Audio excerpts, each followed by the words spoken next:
Şimdi bu videoda kullanacağım deli terminolojileri falan anlamak için başka bir videoya ihtiyaç duyabilirsiniz. Onun için bir tane seri daha önce çekmiştim. Belki atmışımdır, belki atmamışımdır. Eğer attıysam önce onu izlemenizi tavsiye ederim. Atmadıysam yine burada kalabilirsiniz. Belki daha az anlarsınız ama o videoları attığım zaman her şey çok daha mantıklı olacak.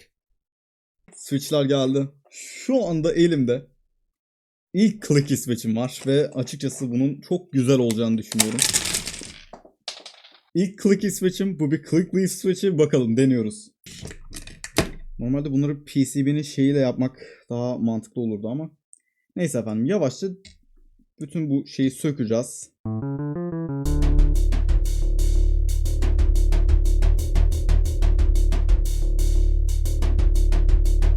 Şimdi hazır üzerimde bu ceket varken ve önümde şu switchler dururken size ufak bir hikaye anlatmak istiyorum. İstanbul'la alakalı. Henüz anlatmamış olduğum küçük bir şey. Şimdi Rational Keys'deyim, tamam mı? Hani randevudayım falan. Oradaki bakabileceğim bütün switchlere bakıyorum. Bazı seçenekler var işte. Gatron Queen falan vardı. Beer vardı. Bunlar çok zayıf taktilerlerdi benim için. Ondan sonra bu Lichix Roll'ları falan denedim. Bir ara Zealio önerildi. Reddettim. Peki niye lanet olası? Bütçem aşağı diye. Peki sorarım size, bu Lichix'ler ne kadardı? O da 290'da, tıpkı Zealio gibi.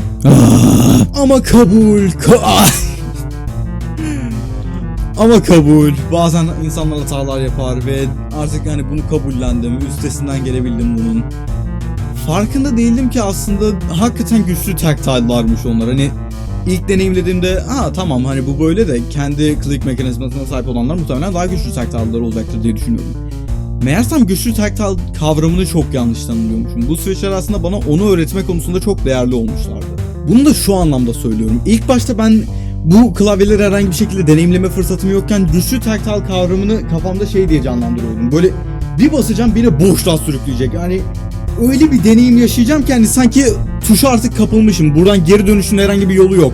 Ama yok.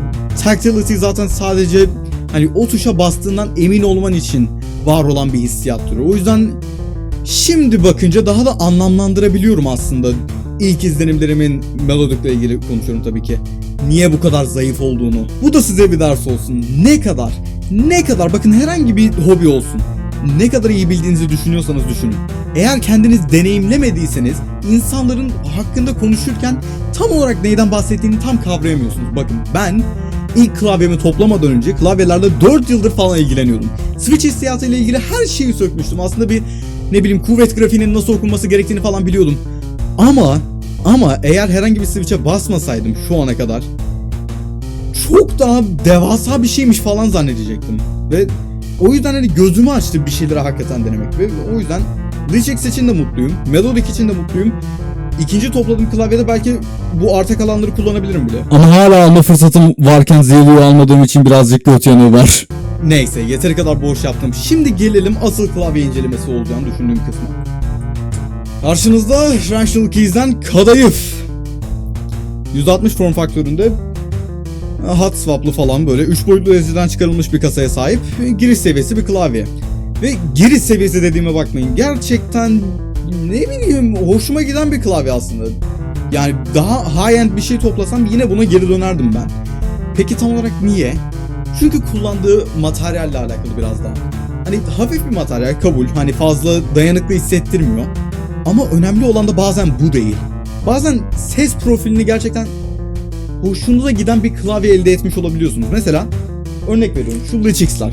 Bunlarla ilgili hiçbir zaman bir ses testi yapmadım. Ama şunu size rahatlıkla söyleyebilirim ki bunlar sessiz switch diye geçiyorlar. Normalde sessiz switch olmaları lazım. Ama bu klavyenin içerisinde çok güzel performans veriyorlardı. Hani basıyordum ve çıkan ses, evet bu bir klavye dedirtebiliyordu. Hani günümüzün metası vardır ya, loop'a boğulmuş bütün switchler, stabilizer'lar falan, ondan sonrasında içerisine bilmem kaç katman köpük konmuş, bilmem ne modifikasyonlar yapılmış falan, o tarz klavyeler var ya, bu onlardan değil işte. Ve bu yüzden böyle bir klavyeye sahip olduğum için memnunum. En azından kullanıldığı materyal olarak. Onun haricinde başka ne var? Onun haricinde switchlerin kendisi var ki onları daha detaylı bir şekilde değineceğim. O yüzden hadi Rational Keys'in yapmış olduğu diğer kısma bakalım. Keycap'lar.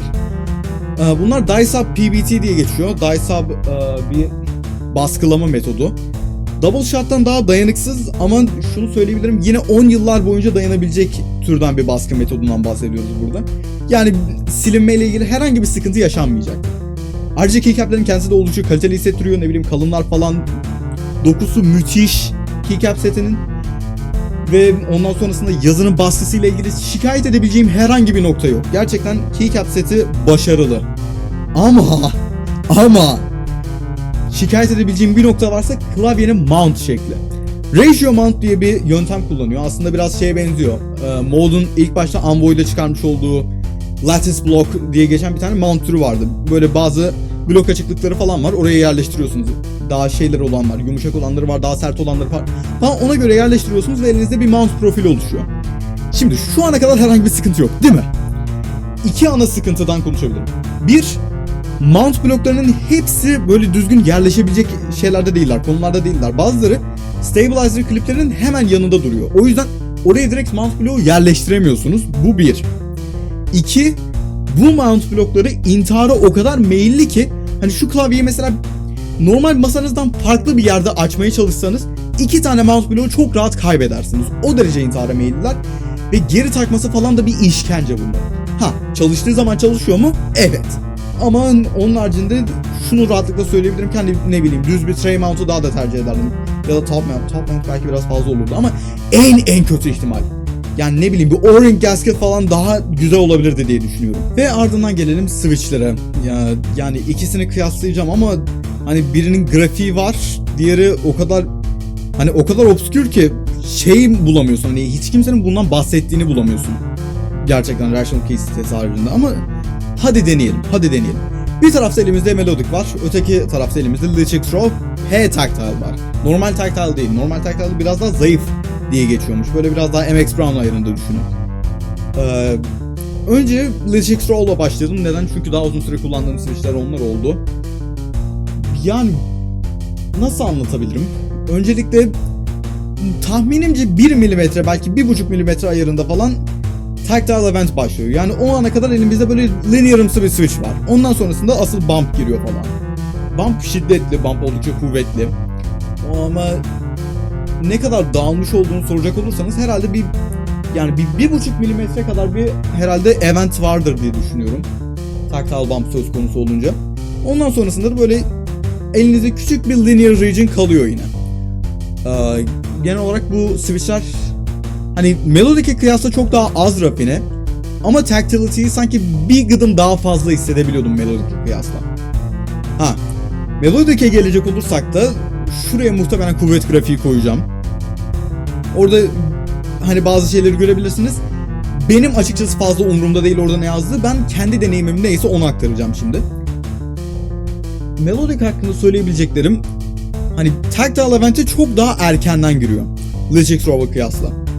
Ve çok daha keskin bir event'ten bahsediyoruz. Hani Tactile Event bir oluyor, ondan sonrasında normal switch şeyine devam ediyorsunuz. Hani tahminimce böyle yarımla 1 milimetre arasında bir pre-travel'a sahip, yani Tactile Event'ten önceki linear kısım. Ondan sonrasında bir drop var ki oldukça kuvvetli bir drop aslında. Ama hani çok keskin olduğu için de ne bileyim hani fazla hissedemiyorsunuz. Sadece o mesela 0. bilmem kaç milimetrede hissediyorsunuz. Ondan sonrasında switch linear olmaya devam ediyor. Ama açıkçası hani dediğim gibi rafinelik olarak soracak olursanız Melodic çok daha üstün bu konuda bana soracak olursanız.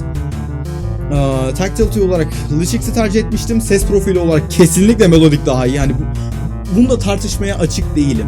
Direkt öyle, tamam mı? Ve onun haricinde linear performansı olarak falan soracak olursanız açıkçası fazla umurumda değil. Bir tek Melodic'le ilgili beğenmediğim küçük bir kısım var. Hysteresis nasıl okunuyor bilmiyorum, tamam mı? Hysteresis artık her neyse. O şey şu anlama geliyor. Şimdi Tactile Drop'la Switch'in gerçekten aktive olduğu kısım tam anlamıyla birbirine uyuşmuyor genelde. Hani bunun istisnası olduğu çok az Switch var. Mesela Beam Spring, Buckling Spring, hani bunları örnek verebiliyorsun ama sayılı örnekler.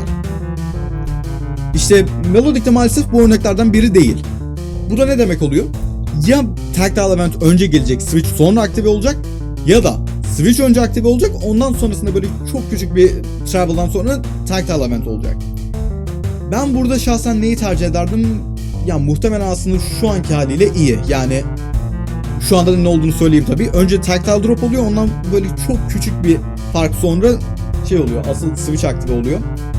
Ha, yazma konusunda ne bileyim daha düzgün olduğunu söyleyebiliriz. Ama eğer tactile event ne bileyim 1 milimetrede, 1,5 milimetrede falan olsaydı kesinlikle önce switch'in aktive olmasını tercih ederdim diyemem gerçi. Diyemem.